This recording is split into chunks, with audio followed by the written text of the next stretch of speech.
અહીંયા હર દિન જય દ્વારકાધીશ.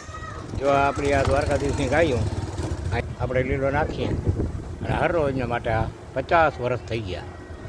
આ અમારા દાદા રાજા રણછોડરાયની ગાયો. પછી નંદીકેશ્વર મહારાજ અમારા શિવ સિદ્ધેશ્વર મહાદેવના. આપણી એમાં સવારસ માટેની એક પણ ગાય નથી કે એકમાંથી એક દૂધનો છાંટો મળે. બરાબર. આ પર સ્વાર્થે કર ભલા તો હો ભલા. અન્ન સમાન દાન નહીં, પાણી સમાન પૂન નહીં, અને દયા સમાન ધર્મ નહીં. જાત મહેનતના પૈસાથી આ કાર્ય આપણે આજે 50 કરીએ છીએ. અને દ્વારકાધીશની દયા છે.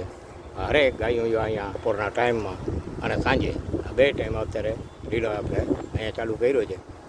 અને આ માતાજીઓ ખાય છે. હવે એની દુઆથી જ આપણે આ સંસારમાં આગળ વધી શકીએ. અને જો વાવીએ તો એ ઉગે. કેમ કે 10મો હિસ્સો તો દેવનો છે. એ આપણે જો કાઢીએ નહીં તો પછી એ ઉથમે માર્ગે જાય. અસુરી જે માયા થઈ જાય એ અસુરી માયા આપણે બહુ દુઃખદાયી નીવડે. અને એ કાં તો હોસ્પિટલમાં જાય, કાં તો વકીલોમાં જાય, કાં તો કોર્ટ કચેરીઓમાં જાય, કાં પોલીસ ખાઈ જાય. બરાબર. ધોકા મારીને ખાઈ જાય, કોઈ બીજા કોઈ ખાઈ જાય.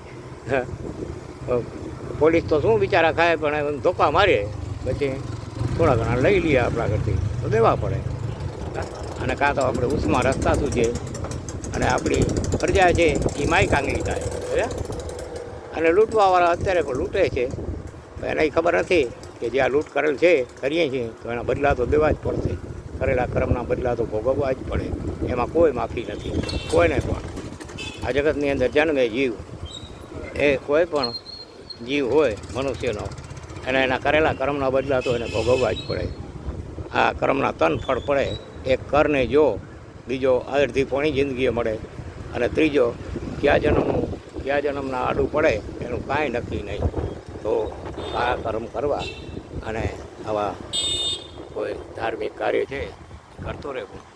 જો ભગવાન કરવા દઈએ જગદંબા નારાયણી તો જ થાય, કર ન થાય.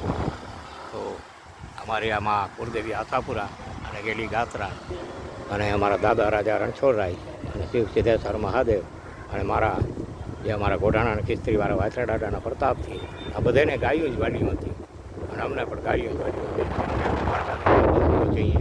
એના પુત્ર પ્રધુમન અનિરુદ્ધજીને વજ્રનાભ અને વજ્રનાભની 80મી પેઢીએ મિશ્રપતિ દેવેન્દ્ર થયા. એના 4 દીકરા આસપત, નરપત, ગજપત, ભૂપત. એમાં અમે નરપતના વંશીઓ મોકામંડળના અત્યારે કચ્છ વળતરગઢ પતિ આપણા અડભંગના પેઢીઓના વંશીઓમાંથી થયેલા આ મોકામંડળના જામ જાડેજા અમીરજી, જદુરાજ ઉર્ફ અમીરજીના વંશીઓ, માણેકજીના અમે વંશીઓ.